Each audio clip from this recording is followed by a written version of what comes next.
Good morning, students. How are you? Hope you all have revised the previous chapter electricity that also we had done in the Zoom session. And today we'll start with another topics. Ohm's law also we have to do. But first of all we'll do the resistivity. What do you mean by the resistivity?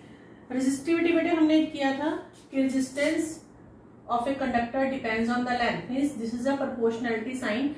So resistance is directly proportional to the length and inversely proportional to the area.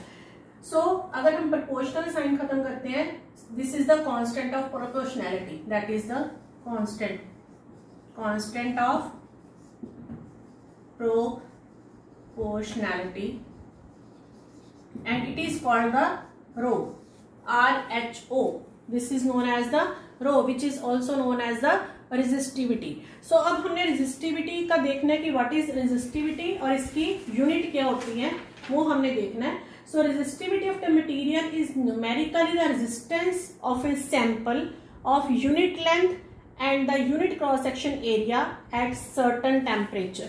अगर हम इसको मतलब exchange करते हैं तो area will be cross multiplied by the resistance here and divided by the length. So this will be resistivity. So again I am telling you, it is numerically the resistance of a sample of unit length having the area of cross section. ठीक है, having the area of cross section at a certain temperature.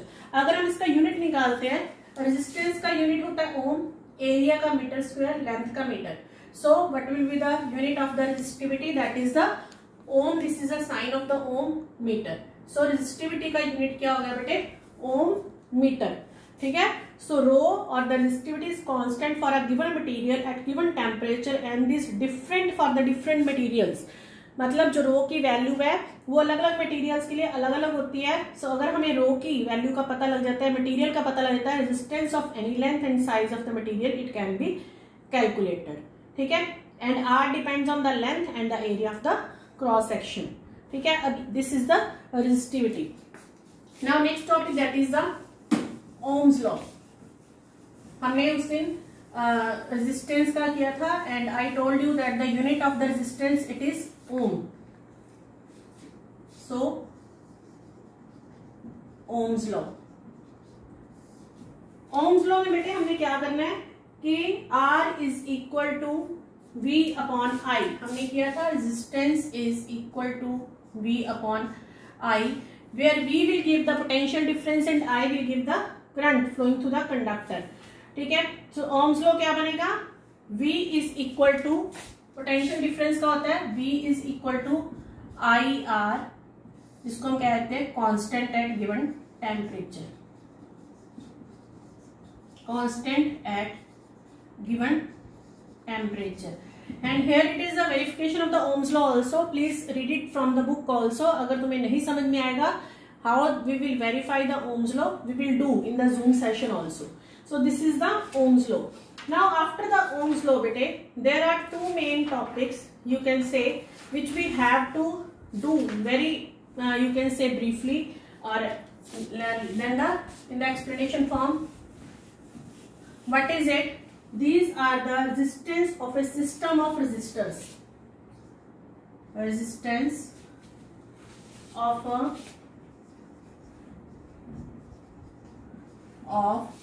a system of resistors. और यहाँ पे दो तरह के combination आते हैं. The one is the series combination of resistance and another one is the parallel combination of resistance. आज हमने ये करने हैं series and the parallel combination. ठीक है. तो first of all an electric circuit may contain number of resistances. Circuit हमें पता है, सर्किट डायग्राम कैसे ड्रॉ करते हैं. So it will have a number of resistances. Source of electric energy that is a battery you can say. Current flowing through a conductor which will depend on the resistance and the potential difference. So there the number of resistances can be connected in two ways, that is the series and the parallel resistance. So firstly that is a series combination.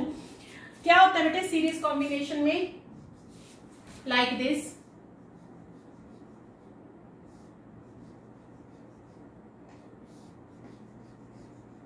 सो इसको हम series combination कहते हैं। कैसे series combination कहते हैं? when two or more resistances are connected end to end such that the second end of the first resistance, this is the first resistance, you can say this is R1, R2, R3. So second end of the first resistance will be connected with the first end of the second resistance. It will be so on कि जितने मर्जी resistance हमने connect करने हैं, जो first resistance का second end है it will be connected to the first end of the second resistance and so on. So the resistances are said to be connected in series between the 2 points. Suppose करो ये 2 points है, that is the x and y. तो हम ये कहते हैं कि there are the 3 resistance in between the 2 points, that is the x and the y, where the 3 resistances are connected end to end, which will give the series combination. अब हम इसके लिए एक डायग्राम ड्रॉ करते हैं so that you can get it know कि how we will measure when the resistances are connected in the series combination. So हम यहाँ पे सिर्फ लिखते हैं कि series combination, in the series combination how you will draw the diagram. यहाँ पे बेटे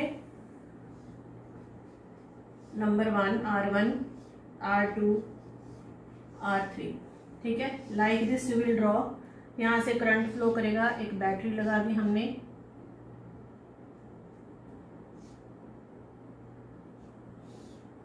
ठीक है, यहाँ पे हमने एक की लगा दी, यहाँ पे हमने एक एमीटर लगा दिया for the current to be flow, ठीक है। अब यहाँ पे हमने ऐसे कर दिया द करंट, ये R1 connect, R1, R2 and R3.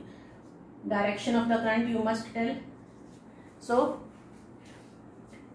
Like this. So here connect 3 resistance having the R1. अब इसकी वैल्यू हमारे पास क्या है? 1 ओम, 2 ओम, 3 ओम, ठीक है। तीनों की हमने रेजिस्टेंसेस की value they the and battery 6 volt की है, ठीक है। एमीटर है A which read the value of the current and the key it is inserted in the series combination. कहते हैं अब हम एमीटर की पोजीशन को सपोज करो चेंज करते हैं. If we change the ammeter position, मान लो हमने इस एमीटर को हटा के यहाँ पे हम वायर कर देते हैं. अगर हमने यहाँ पे लगा दिया एमीटर या इसको हटा के यहाँ पे लगा दिया, if we change the position of the ammeter the reading will not be change. अगर हम अलग अलग जगह पे एमीटर को लगा देंगे और रीडिंग नोट करेंगे, the reading will remain the same. Means the current flowing through the conductor which is in the series combination, here the current flowing it will be the same. Now connect a voltmeter. अब कहते हैं हमने क्या किया, voltmeter connect कर दिया. मान लो ये x है साइड और ये y है, हमने दोनों के बीच में एक वोल्टमीटर कनेक्ट कर दिया. अब हम क्या करेंगे, अगर हम एक वोल्टमीटर कनेक्ट करेंगे naturally potential difference will also be, reading will be the same. If we connect a voltmeter across the two ends in the series combination, it gives the potential difference in series combination. Let it will be V. Now measure the potential difference between the two terminals of battery. It will be the same in above the two cases. कैसे भी कर ले, चाहे यहाँ पे लगा दें हम, चाहे हम यहाँ से हटा के, सपोज करो हमने यहाँ से हटा दिया इसको, चाहे तो दोनों पॉइंट्स के बीच में लगा दिया, चाहे हम बैटरी के साथ ऐसे लगा देते हैं, ठीक है, पर वोल्टेज सेम रहेगी. बट यहाँ पे रेजिस्टेंस ज्यादा है तो ये बहुत मुश्किल हो जाएगा, करंट सही फ्लो नहीं कर पाएगा. तो एक्चुअली में क्या है कि हम रेजिस्टेंसेस के साथ अप्लाई करते हैं ये कि हर रेजिस्टेंस के साथ potential difference will be the different. हमने यहां से लिया एक पोटेंशियल V, यहाँ पे V1, यहाँ पे लिया V2 और यहां से लिया this will be the V3. तो अब रीडिंग अगर हम पोटेंशियल डिफरेंस की लेंगे, it will not be same, they will give the different reading of the potential difference, ठीक है.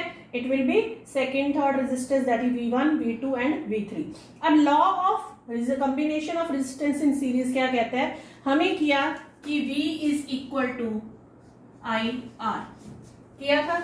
अगर हम एक रेजिस्टेंस के लिए लेते हैं तो V1 is equal to R1, V2 is equal to, current will remain same. यहाँ पे ये करंट एम्पियर I बोल रहा है, सो करंट तो सेम है, रेजिस्टेंस इज डिफरेंट है, पोटेंशियल डिफरेंस की वैल्यूज डिफरेंट है. सो हमारे पास ये आ जाएगी value. V1, V2 and V3 which will give the IR1, IR2 and IR3. अगर हम तीनों इक्वेशंस को ऐड करते हैं तो क्या आ जाएगा, V1 plus V2 V3 it will be equal to, I को हम कॉमन निकाल ले, तीनों में I कॉमन है, and it will give the R1 R2 and R3. हमारे पास ये इक्वेशन आ जाएगी. और अगर हम पूरे सर्किट को, एंटायर सर्किट को सीरीज में लेते हैं तो हमारे पास क्या आ जाएगी इसकी value, V1 V2 and V3, क्योंकि V1 V2 V3 it will give the voltage V. तो यहाँ पे V इज इक्वल टू क्या आ जाएगी, IRS. That will be the resistance in the series, because हमने ये सीरीज कॉम्बिनेशन बनाया है, क्योंकि RS is equal to R1 R2 R3 and so on. जितने मर्जी हमने रेजिस्टेंसेस कनेक्ट किए हैं, बट सीरीज कॉम्बिनेशन में हमारे पास ये आ जाएगा. So the equivalent resistance that is the RS, it will be equal to the, यहाँ पे हम ये ले लेंगे value, RS is equal to R1 plus R2 plus R3 and Rn. कितनी मर्जी वैल्यूज हो सकती है. So it is the law of the series combination. ठीक है, resistance in the series combination. So बेटे सीरीज कॉम्बिनेशन का हमने लॉ कर लिया. So now just revise this, and after this तुम्हें थोड़ा सा हिंट देती हूँ कि if will go for the parallel combination, how will go for the parallel combination. इसमें क्या है बेटे, एंड सेम रहते हैं बट रेजिस्टेंसेज आर डिफरेंट. अगर हम पैरेलल की बात करते हैं इन द पैरेलल कॉम्बिनेशन, जैसे मान लो एक्स एंड वाई है, यहाँ पे ये R1 हो जाएगी, यहाँ पे R2 हो जाएगी सेम, और यहाँ पे ठीक है, बाकी सारा वैसे ही कनेक्शन आ जाएगा. पर यहाँ पे करंट क्या करेगा, अलग अलग फ्लो करेगा, बट वोल्टेज क्या रहेगी, same, because ends are same. तो यहाँ पे लास्ट में क्या वैल्यू आ जाएगी, मैं अब सारा सॉल्व नहीं करती because video will become so much lengthy.